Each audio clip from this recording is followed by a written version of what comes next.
वक्फ bill Lok Sabha, Rajya Sabha और उसके बाद में राष्ट्रपति के भी उस पर हस्ताक्षर हो गए, यानी अब वो बिल नहीं बल्कि कानून बन गया है। लेकिन अभी भी मुसलमानों के दिल में एक आस बची हुई है और उस आस का नाम है सुप्रीम कोर्ट।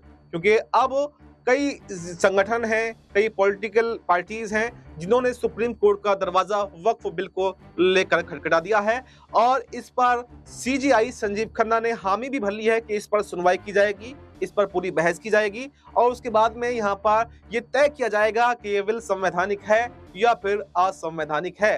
तो सवाल यह है कि जो बीजेपी अपने जान लगा दी उसने इस बिल को पास करवाने में और बड़ी बड़ी मुश्किल और मशक्कत के बाद में इस बिल को पास करवा पाई, तो क्या वो बिल अब रद्द होने वाला है? क्या सुप्रीम कोर्ट इसको रद्द कर देगा जैसे इलेक्टोरल बॉन्ड को रद्द किया गया था? क्या ऐसे ही ये बिल को मोदी सरकार वापस भी ले सकती है जैसे कृषि कानून वापस लिए गए थे? तमाम ऐसे सवाल हैं जो यहाँ पर बने हुए हैं। आपको विस्तार से बताने की कोशिश करते हैं कि आखिर सुप्रीम कोर्ट के पास में वो पावर है भी क्या वो किसी बिल को रद्द कर दे या नहीं। तो देखिए, आपको बताते हैं कि सुप्रीम कोर्ट किसी भी बिल को जो बनाने की जिम्मेदारी होती है, किसी भी बिल में अमेंडमेंट करने की जिम्मेदारी होती है, वो संसद की होती है और वो संसद कर सकती है। लेकिन सुप्रीम कोर्ट उसमें उसकी जांच कर सकता है और जांच में वो ये देखता है कि जो संविधान का मूल ढांचा है, यानी जो संविधान में समानता का अधिकार दिया गया है, समान नागरिक संहिता का अधिकार दिया गया है और स्वतंत्रता का अधिकार है, अभिव्यक्ति की आजादी का अधिकार है, तमाम ऐसे जो मूल रूप से मूल ढांचा है उसके उनको जांच करेगी कि उनका हनन तो नहीं हो रहा है। अगर उनका हनन होता है तो ऐसे में सुप्रीम कोर्ट जो है उसको असंवैधानिक बिल करार देकर उसको रद्द कर सकता है। और ऐसा आपने देखा था इलेक्टोरल बॉन्ड का मामला अभी 2024 में ही हुआ था, इलेक्शन से पहले, जिसको सीजीआई, तत्कालीन सीजीआई जो थे डीवाई चंद्रचूड़ ने असंवैधानिक बताते हुए रद्द कर दिया था। तो उसी की तर्ज पर जो है यहाँ पर अब वक्फ बिल को सुप्रीम कोर्ट में चुनौती दी गई है। असदुद्दीन ओवैसी की पार्टी ने चुनौती दी है, कांग्रेस के सांसद मोहम्मद जावेद ने चुनौती दी है, आम आदमी पार्टी के विधायक अमानतुल्ला खान ने चुनौती दी है, उलमाए हिंद, जमीयत उलमाए हिंद ने चुनौती दी है। तमाम ऐसी 7 जो याचिकाएं हैं वो सुप्रीम कोर्ट में लगाई गई हैं।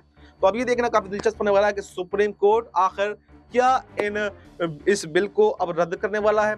क्या अब यहाँ पर मोदी सरकार की मुश्किलें बढ़ सकती हैं? और अगर ये बिल रद्द किया जाता है तो क्या यहाँ पर जो बीजेपी सरकार है वो भी गिर सकती है?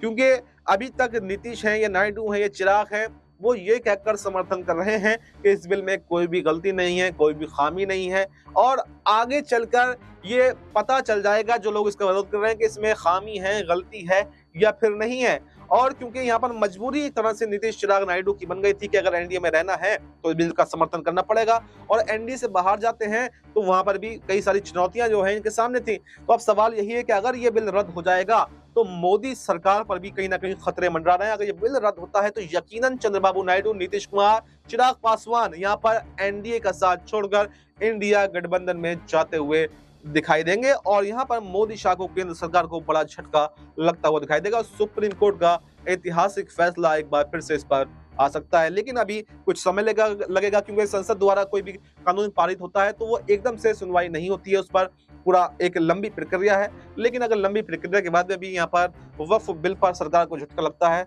तो बिल्कुल यहाँ पर मुसलमानों की जीत होगी और यहाँ पर केंद्र सरकार गिरती हुई दिखाई देगी। इस पूरे मुद्दे पर आपकी क्या राय है? कमेंट बॉक्स में आप अपनी राय दे सकते हैं। फिलहाल इस खबर में इतना ही। बाकी देश दुनिया से जुड़ी तमाम बड़ी जानकारी के लिए देखते रहें नेक्स्ट 9 न्यूज।